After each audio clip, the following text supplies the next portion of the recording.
Jack and June are from the same mother and father.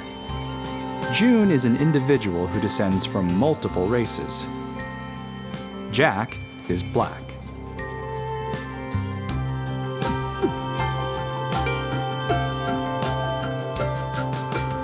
I was surprised. I expected to see a check all they apply or a multiracial bot. With the primary race, what is that? What do you go under? White, Hispanic, Asian, African American, black? Primary and then the secondary. That's my problem was, how do you pick from primary? Well, I have the same problem with my son. I usually stay black and Jewish, but I am black, Jewish, white, and Native American. My kids are all of that, plus the mother's side, Mexican. One needs to be chosen. What about like my personal, I would never shoot, and that would not be a full reflection of my child. Well, I really don't know how to address that. So, what is the answer? What is the truth? Yes, it would be, here we go. There. So he would be African American? Absolutely. Oh, okay, let's say white. Yeah. Should it be white? Yes. Should it not be black? Somehow, Jack went from being black to white. Some people think I would be happy if there was a multiracial bot. But what do I have in common racially with a German Asian? Don't I need a learn? Then we're gonna call you and say, what do you want us to put? We have to put something. I can't not either be involved unless I separate. Yeah. You need to pick a primary race and an additional race. Without this information, your son is not and will not be enrolled. I was not willing to deny Jack his education, so I checked black. And that's how Jack became black. June has another year before it's her turn to enter the system.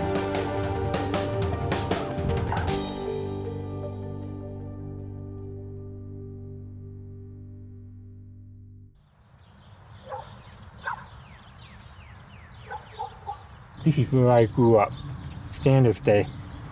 The first time I really understood what coming from multiple races meant was when I was about 10. My class held a mock presidential election. Half the class voted for Reagan, the other half voted for Mondale. I was the only kid that raised my hand for Jesse Jackson. I must seek the nomination of the Democratic Party for the presidency of the United States. I thought Jesse Jackson as Martin Luther King's heir embodied all forms of discrimination.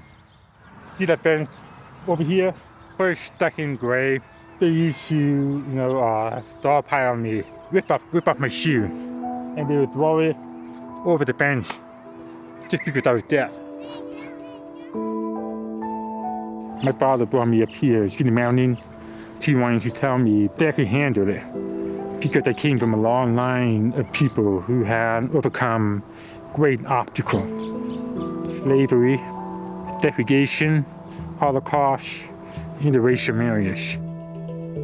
He also told me that those who discriminate against me, it said everything about them, nothing about me. If I allow them to define me, I lose. Worse was when I was in 7th grade. They TP toilet paper our house for a couple months. I had paper out. So 5 o'clock in the morning, I'm cleaning it up before the neighbors could see. But the worst thing was, in toilet paper, they wrote on the lawn, nigger, deaf, mute. I was already going through similar things back in grade school, and that's why I raised my hand for Jesse Jackson. Jesse Jackson called Jews Hymies. New York, Hymietown.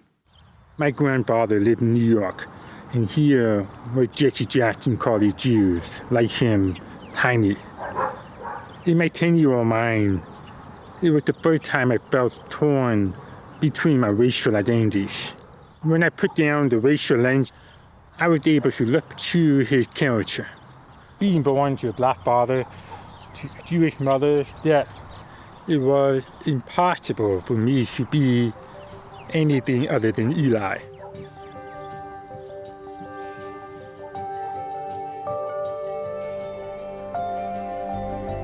College, scholarship application, job interviews, race always came up.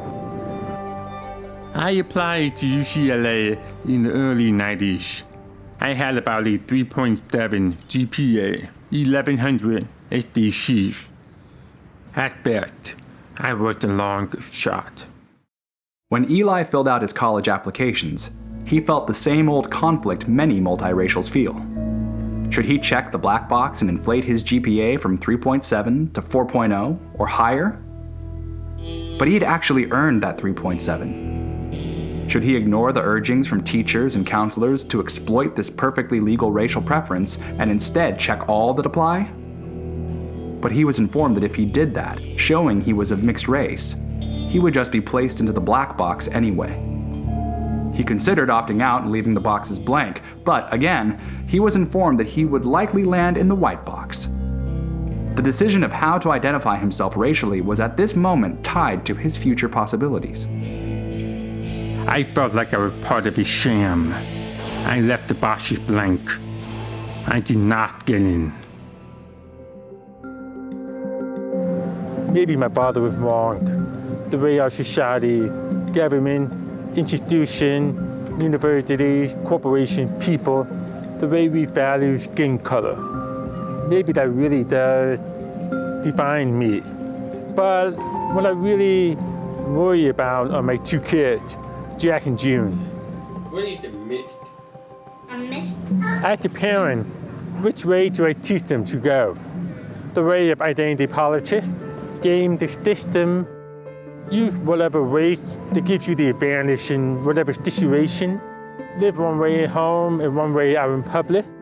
Or do I teach them to go the way I've been going, to embrace all of who they are, to carve out their own identities, to stay true to themselves in defiance of any racial absurdity that may come their way?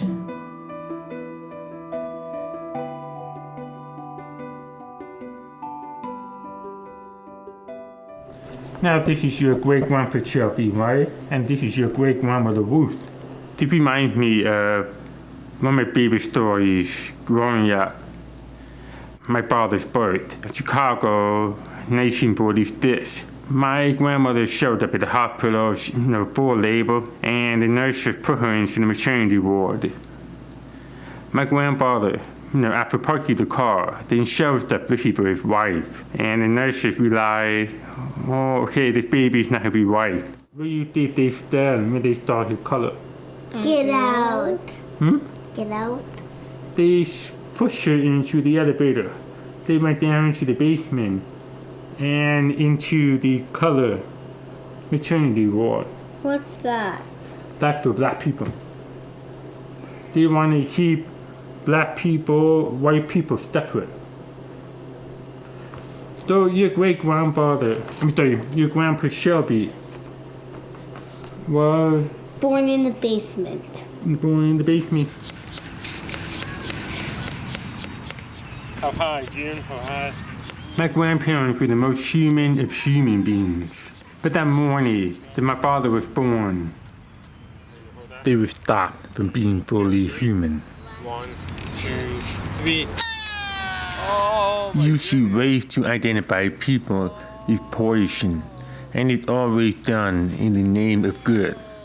How can identity politics cure centuries of poison with more poison? You gotta give me 5.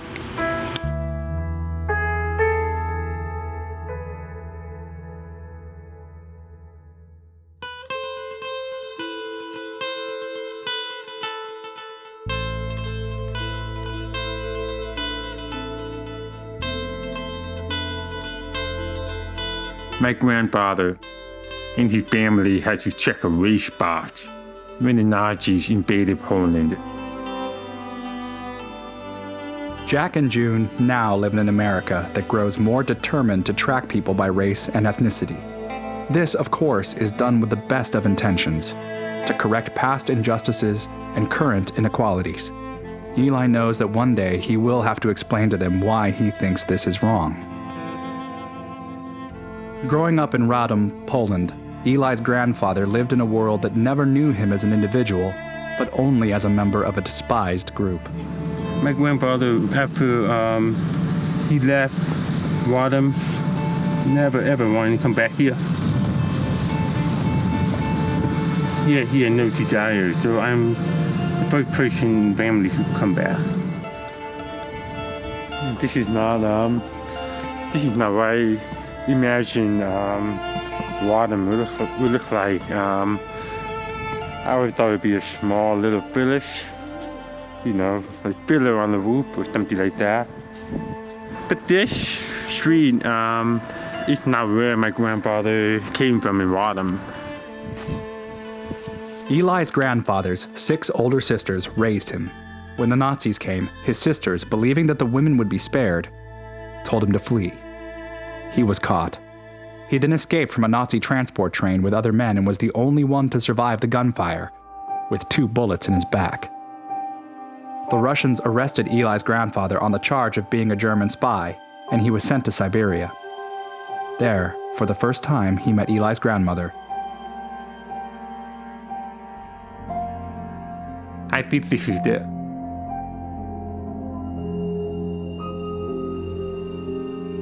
His home was across the train tracks. My grandfather lived in a segregated world. First by religion, then when the Nazis came, by race.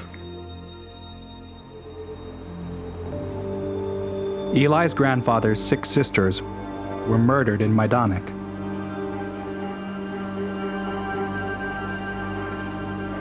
It is likely other family members perished in Treblinka. Most of Eli's grandmother's family survived Auschwitz, including his grandmother's mother.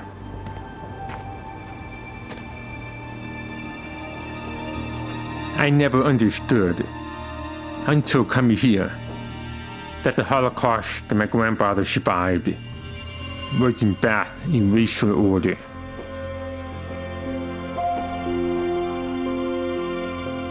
People in my family survived 2 of the world's most brutal racial orders. Eli believes this is why he carries an innate mistrust of identity politics. Its emphasis is always on racial group identity and rights. But doesn't this emphasis on racial group identity use the same reasoning that all racial orders are built on? The rights and interests of the racial group over the individual? And doesn't this always lead to some racial groups being valued over other racial groups, and to the marginalization of the individual? When Eli's grandfather came to America, it took him many years to shed the tribalism that had oppressed him back in Poland. But he did come to trust that America was truly a country of individual rights and freedoms. His assimilation was complete when he fully understood one thing: the smallest minority in America is and always has been the individual.